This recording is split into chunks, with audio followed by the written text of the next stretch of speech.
is Sidelines on your sound and sports alternative, KVSC. Welcome to Sideline Reporters. I'm your host, Bobbie Bullock. Alongside me today is Sauceman Thomas, Leif, and of course, AJZ. Now, guys, I promise we're going to start right where we ended off last time talking about college football. But, guys, what I got to talk about first, I don't know if you guys saw, but the top 10 AP polls for college football. How many teams does the Big Ten have in that poll going into Week 7? That would be 4. 4. Now, for a state or for a central region that says the best football happens in the South, that's saying something. Oh, yeah, definitely. I mean, it's crazy to see how many Big Ten teams, because, I mean, growing up, I'm not going to lie, I wasn't a big college football guy. Watched a lot of Minnesota, watched a lot of Minnesota losses. But now, I mean, Ohio State, powerhouse. Michigan, still a powerhouse ever since they brought in Harbaugh.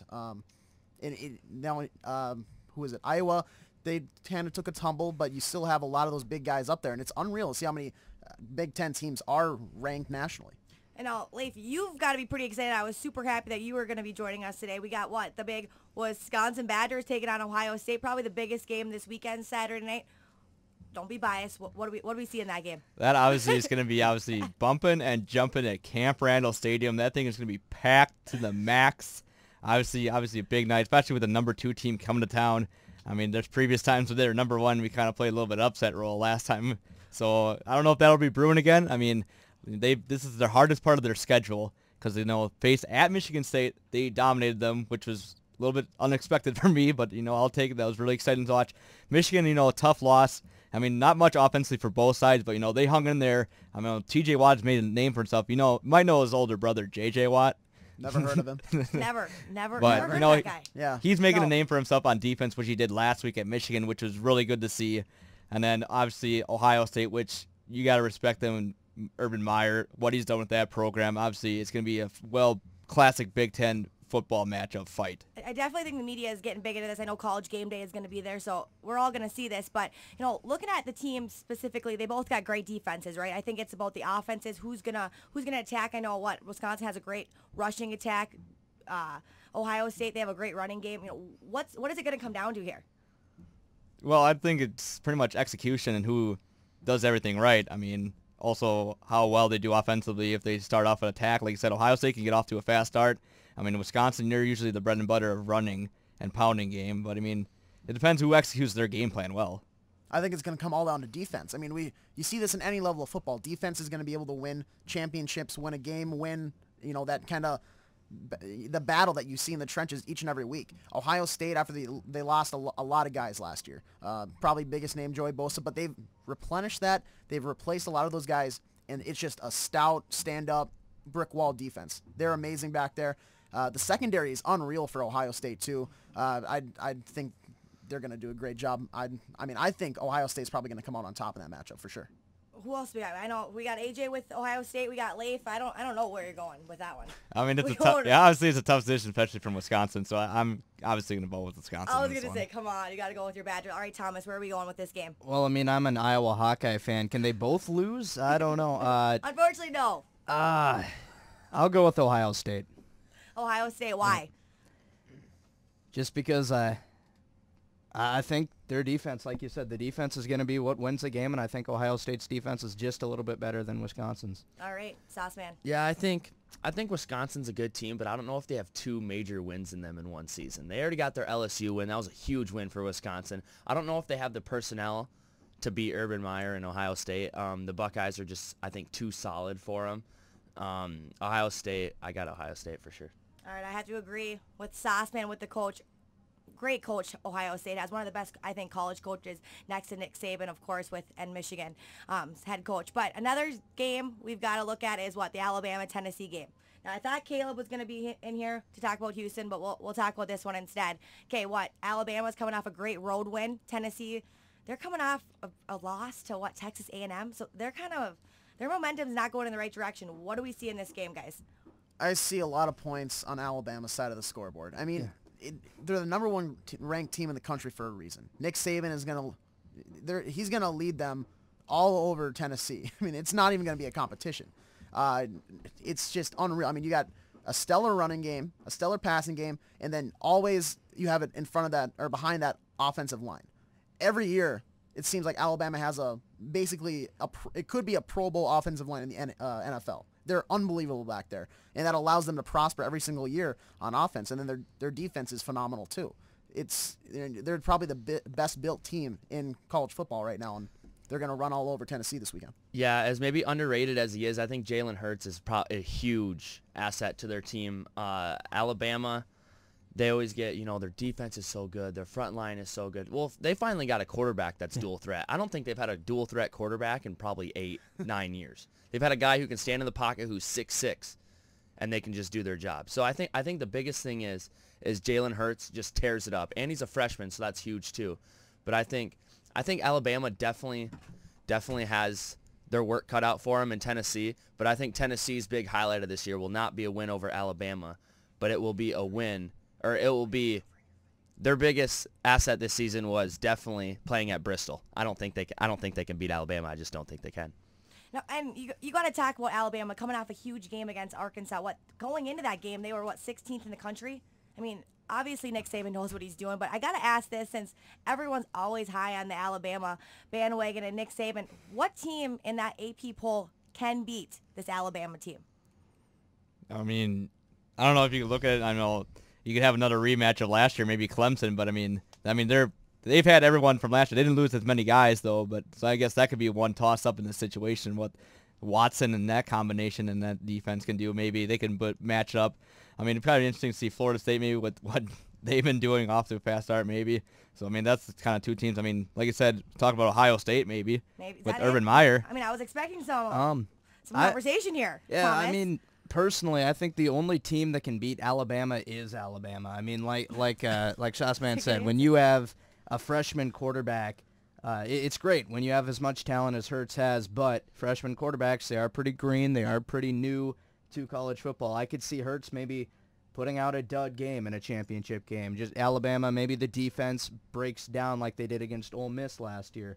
The only team that can really beat Alabama is Alabama themselves. Yeah, I think as much as you guys probably don't want to hear this, I think Lamar Jackson in Louisville could really give Alabama a totally push. agree. Yes, I totally agree. I think their offense and the way how athletic they are, they're not huge, they're not big guys. Like Alabama overpowers people. They're big people. They're massive humans, and they just get the job done, and they'll beat you physically and mentally. I think Louisville is probably definitely undersized in this matchup if they play Alabama. But Lamar Jackson just makes defenses spin. He doesn't know, their offense is just outstanding, and I think that would be a huge game, and I'd love to see it because I really think Louisville could. I don't know if they could beat Alabama, but it'd be a darn close game. I don't know about you, but I'm getting a little bit tired of everybody thinking that this Alabama team is undefeatable. Nobody can beat them. They're perfect. Blah blah blah. And Thomas, I hate that you just said that the only team that can beat them is Alabama. They're not perfect. Tell us this. Every team is gonna have holes, and I totally agree with Sauce here because Lamar Jackson is a guy who's a playmaker. He's like you talk about a dual threat quarterback. He's like a triple threat because he has the smarts that you want in every single quarterback. He leads his team, but I think half the battle when you play Alabama is to not let them intimidate you. You could almost put 10 points up on the board just because they intimidate you coming into the game. If that matchup comes later in the season, that's a game for the ages. I think Louisville is a team that can beat Alabama, even though they did take a very tough loss. Was it Clemson? Clemson. 2 weeks ago. 2 weeks ago. I couldn't figure it was. But even though they played well with them. Yeah. So you can't take that out of the equation.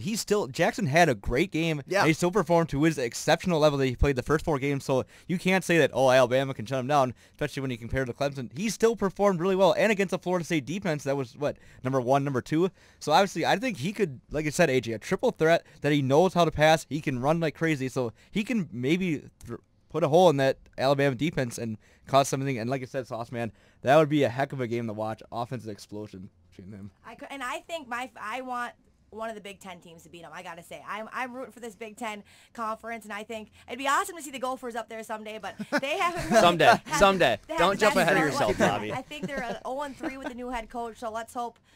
This weekend? Who do they face this weekend? Do we know?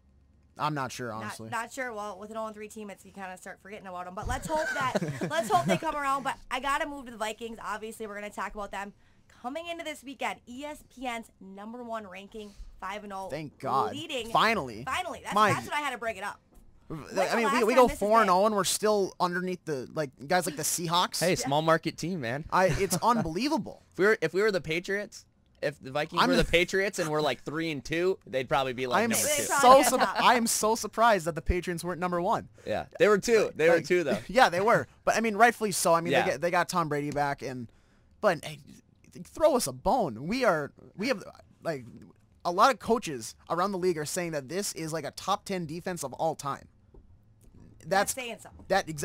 That's saying something right there. They're comparing it to the Bears. What year was the 85 Bears. 85 Bears. I mean, and to say about the defense, I got to bring this up too. All the injuries this offense has faced this season. I mean, Teddy Bridgewater, AP, Diggs was out last week, and this defense still is coming up with these wins. Obviously, Sam Bradford, everyone else is helping too, but this defense is the core of this team.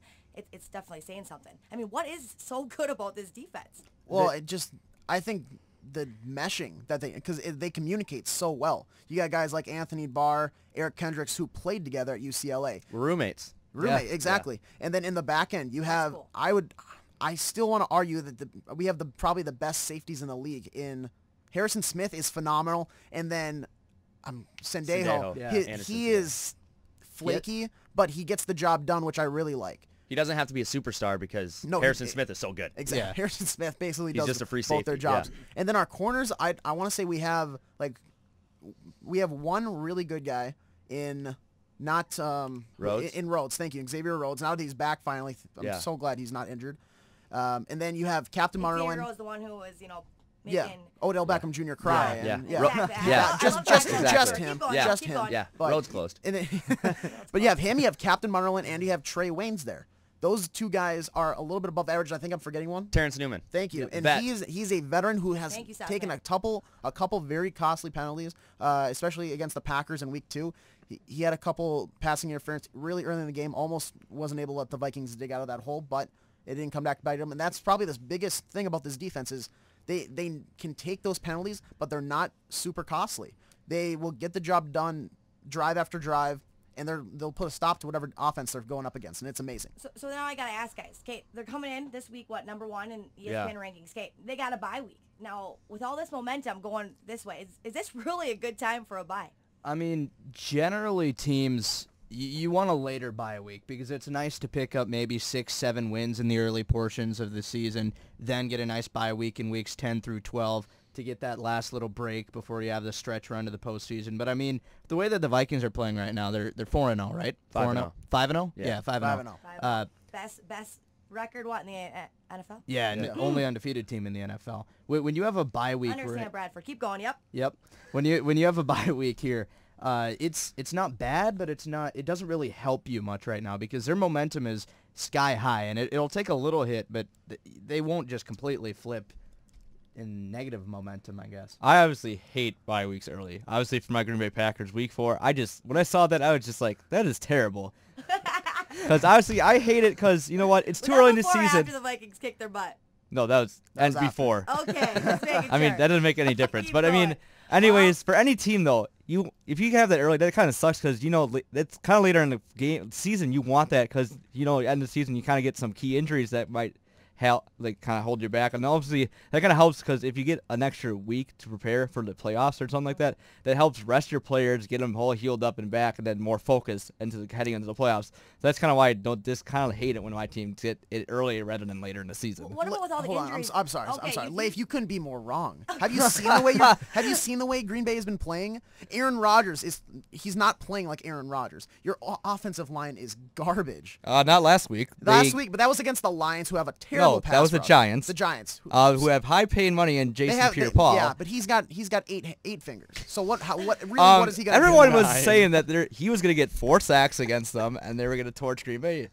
You guys almost blew a 30-point lead against the Lions. Yeah, that was our defense, not our offensive line. Still, but that during a bye week, that gives coaches and the entire coaching staff a time to rework stuff that's really not working out for that team. You guys definitely needed that. Your receivers are dropping balls left and right. Your defense is giving up points without any resistance whatsoever. That's typical Packers, though. Typical. It's like, finally usually starting to happen to the Packers, but it's been happening to the Vikings for the past 20 years. I think if you're Green Bay, you are very lucky that you get that bye week early because that gives you an extra week, an extra 7 days to rework stuff and really solidify either your defense or offense or both, which I think you guys needed.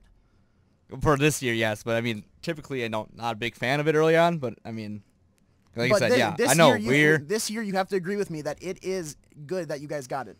Yeah, I will agree with that because the defense Oh, come on. needed Don't that. pick it up that easy, Alon. Come on, AJ says Lane. thank But you. typically, I I hate it. I know I'm right. I I'm typically always hate it right. early Come on. on. I typically hate it early on when we Gotta have the pick on week you early. Because what? The Packers have been good forever. Vikings finally beat them. Yeah. Vikings fans are going to live off that until they It's beat one us again. game. So, But Defending NFC sorry North that you're going to have champions. to that do got it him for really a far in while. the playoffs last year. But guys, I gotta bring it back a little bit. Sorry to the no, yeah. Vikings once again. Signing Jake Long. What do we think with that decision? I mean, Long has been not so good over the past few years of his career. I mean, he's had some injury issues, but with Andre Smith being out, I think your best bet is signing Long, sticking him at left tackle, move Clemmings back to right tackle. I think that's what the Vikings are doing anyway. That's what I've heard. And when you have Long at left tackle, you have a former Pro Bowl, I think he was a #1 pick at left tackle. It helps your O-line a little bit in pass protection. Right. Well, guys, I want to get away from the Vikings. I know we could talk all day about them, like I say, every single week. I want to talk about the Dak Prescott and Tony Romo conversations that are going on right now. I find them very interesting. Where are our thoughts on this, guys? Do we keep Prescott, who's doing unbelievable for the Cowboys, or do we give it back to Tony Romo? If you don't put Tony Romo in when he's healthy, you're an idiot. Yeah. Whoa. You're going to have to. You have to. There's no questions about it. If you keep Dak Prescott in when you have a guy like Tony Romo, who is leading the NFL since 2011 with fourth quarter comebacks, game-winning drives, he's the most clutch quarterback in the NFL, whether he's injured or hurt. Hey, look at the stats. He is clutch. He has the clutch gene. Tony Romo is amazing in the fourth quarter. Every other He has season with the a back injury injury, gene. he's hard to rely on. Thomas, I feel like you got some emotions going with this one. You're 4-1 with Dak Prescott. He's playing out of his mind. He's arguably having one of the better years, not numbers-wise, but the way he knows that Dallas offense. You're 4-1 with Dak Prescott. Why do you pull him when Tony Romo comes back? With what, a 69% passing? Yeah, it doesn't make sense. Because Tony Romo's been there. You don't have the connection with Dez Bryant that you've had in the past. Ezekiel Elliott is leading, I think, the entire league in rushing yards. Yeah. That he's the one carrying that offense right now. Dak Prescott is a game manager currently. I guess my question then to you, AJ, would be, how did this team get there? I mean, if it wasn't for Prescott, would they be where they are now? Obviously not. Well, So- obviously not, because I'm not going to take any credit away from him. The kid's been playing insane. Right. He's doing a really good job leading the Cowboys to a 4-1 record so far. That's unbelievable. Good for them. But Tony Romo, his level of skill and just understanding of the NFL game is so much higher than that of Dak Prescott's. Him with Zeke in the back, in the backfield is going to be amazing. If you don't start him when he's healthy, you're an idiot. Go ahead. Did Tony Romo make the playoffs and do anything in the playoffs when DeMarco Murray was having his big year? Just because Elliott does the same thing for Prescott doesn't mean you throw Romo back in and you take out that whole when DeMarco Murray was really good for the Cowboys.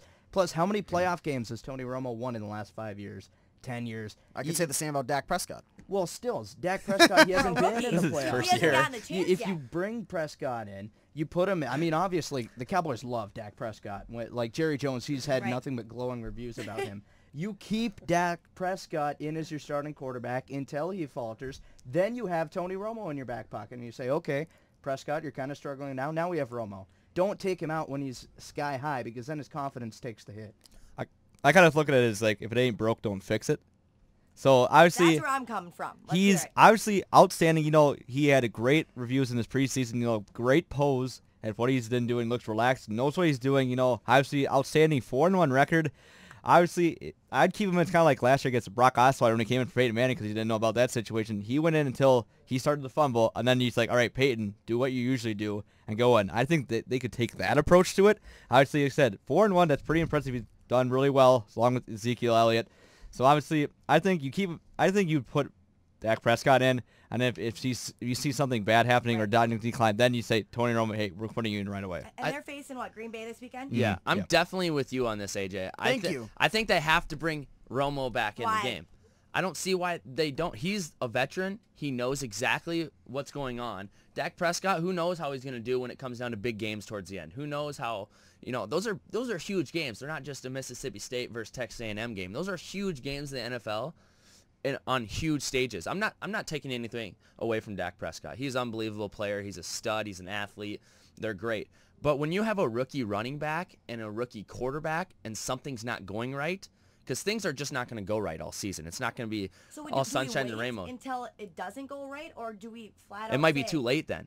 It might be too late once it all goes wrong. I think you bring Tony Romo back in, and if Tony Romo doesn't perform, you throw Dak back in. And I think that's just, you got to give Tony that, because Tony Romo has way more in his back pocket than Dak Prescott does. He knows what happens towards the end of the season. He knows how to manage the 13th, the 14th, the 15th game.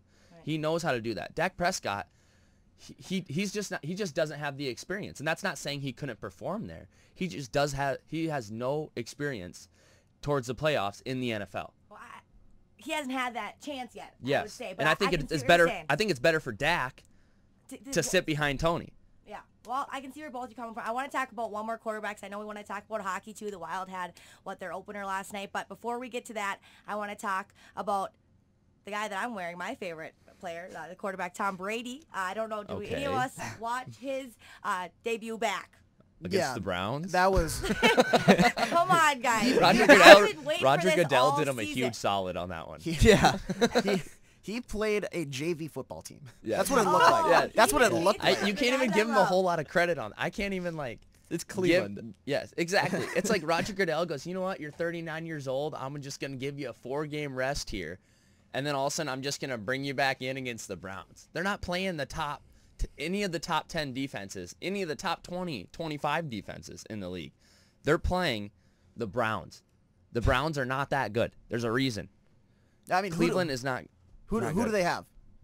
I mean, they have RG3 hurt. Yes. And then on defense, I can't think of anybody. Cody Kessler. Well, guys, I'm just going to break it down right here. Everyone likes Tom Brady. I know we don't have to talk about it anymore. Let's talk about the Major League, all the excitement going on from this weekend. I know Thomas had a lot to say earlier about that. But Dodgers beat the Nationals in a crazy game. Cubs advance, who will take on the Dodgers. And Cleveland swept Boston, and now will go on to play Toronto. Let's talk about Clayton Kershaw, the unbelievable performance we saw from that kid. Thomas. Clayton Kershaw, he flipped the script. In his postseason career, he was Tommy Malone. And then this year, he comes in, 2 huge clutch starts, plus a save last night. I mean, saving the game, coming in with, 1 inning left. He tells the coach if they go ahead, he wants it. Yeah. I mean, shows what kind of character this kid That has. is just crazy, and just him going in, he's like, you know what, I have the confidence that I want to seal the deal and help our team go on to the NLCS. And it's crazy. He pitched 2 games in a row, game 1 and 4, and just yesterday he pitched game 4, 110 pitches. And he comes in the 9th, and he's like warming up, and it's like, I don't know if they're going to use him as decoy, and they probably not, but he's like... That's what I was thinking. Yeah, and like I said, he told Roberts, like, I'm going in, and I'm going to close this thing off.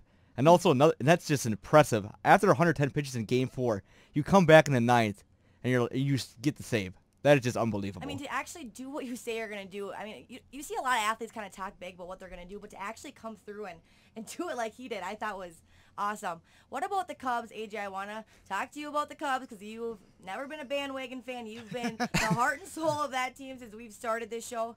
Where are we at with this coming to an end soon? I couldn't be more happy that they're playing the Dodgers, honestly. I think up and down on paper, the Cubs have better players in every position. I mean, pitching, sure, Clayton Kershaw, who is I would say top 3 guy in all of baseball. Best pitcher in the planet. I would say with Madison Bumgarner when he's The planet. Hey, come on, you saw his complete game shut piece in the wild card series, but it's so much depth. so much depth. It's like the deep end of a swimming pool, honestly, compared to a kiddie pool over there in Los Angeles. Just up and down the roster, you have guys who can rake the ball. It's unbelievable. And then you have 3 consistent starting pitchers.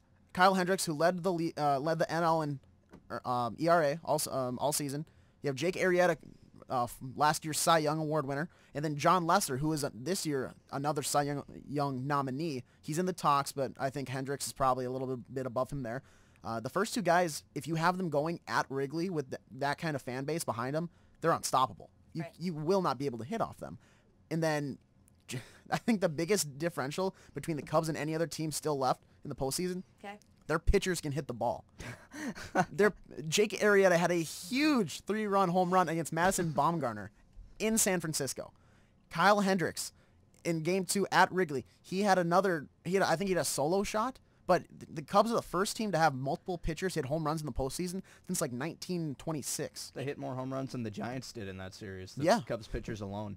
And that says something right there. I gotta say, you must be right, because I haven't seen all of us shake our heads yes towards you yet today. So I think we agree with that one with the Cubs. So guys, if we're looking at the matchups, 2 teams are gonna end up in the World Series. Who are they? I got Cubs and Blue Jays. I would love to have Cleveland make it there, because I think the Cubs it would be an easier matchup for the Cubs. But I mean, Thomas and I were talking about this before we came on today. The pitching staff in Cleveland, they're not a ground ball out rotation. They try to get fly ball outs, but in Toronto, I mean, that's all they do. They hit bombs, and they just don't care. I mean, you're gonna get shot after shot. I wouldn't be surprised if we see multiple back-to-back home runs for Toronto in this series. Yeah, I think it's gonna be Blue Jays Cubs. All right, Leif. Obviously, I'm gonna go with the Cubs momentum. They're too powerful in depth. Their pitching, Cubs is gonna be overpowering to Los Angeles. Comparatively, you can't put up the numbers that Lesser, Arrieta, and Hendricks have put up. And switching to the AL side, it's going to be a battle of the pitching for Cleveland compared to the power of the bats in Toronto. And that's going to be a fun show. I mean, I don't know who to go with that, but I'm going to be leaning towards Toronto with their battling power of the bats and Bautista. Good. We can't all be for the Cubs. So you got Toronto with playing the Cubs, but you're with Toronto. Is that what I heard? I mean, I have them beating Cleveland. Okay. Well, I want to know who's going to be in the World Series and who's going to win the World Series. World Series, Toronto, Chicago, and you know what? The Cubs are going to break the streak. Okay, Thomas? Well, I mean, like AJ and I spoke before, Cleveland and Toronto, Toronto's going to hit bombs off of Cleveland. They're going to draw walks. They're going to hit home runs. It's not an efficient way to win games, but I've got Toronto winning that series. And then, I mean, they're going to sweep the Dodgers. It's not going to be even close. And then I'm going to knock on wood right now. I was going to say, we're riding pretty high with these Cubs.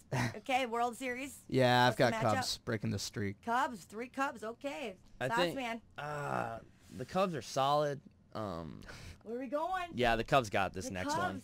Definitely, they're going to beat the Dodgers. Like, the Dodgers are good, but I don't think they're a huge, complete team. Unless they got some superstars. They got guys who can hit. They're not what they were in, like, 2010 and 11. Yeah, right, exactly. I'm agreeing with all of you. They have some really good young guys. They got some guys that can hit the ball, but I don't think they have the complete team as good as the Cubs do. And how tight-knit that locker room is, and the Cubs, I don't think that's going to be really hard to beat. So I got the Cubs in the World Series against...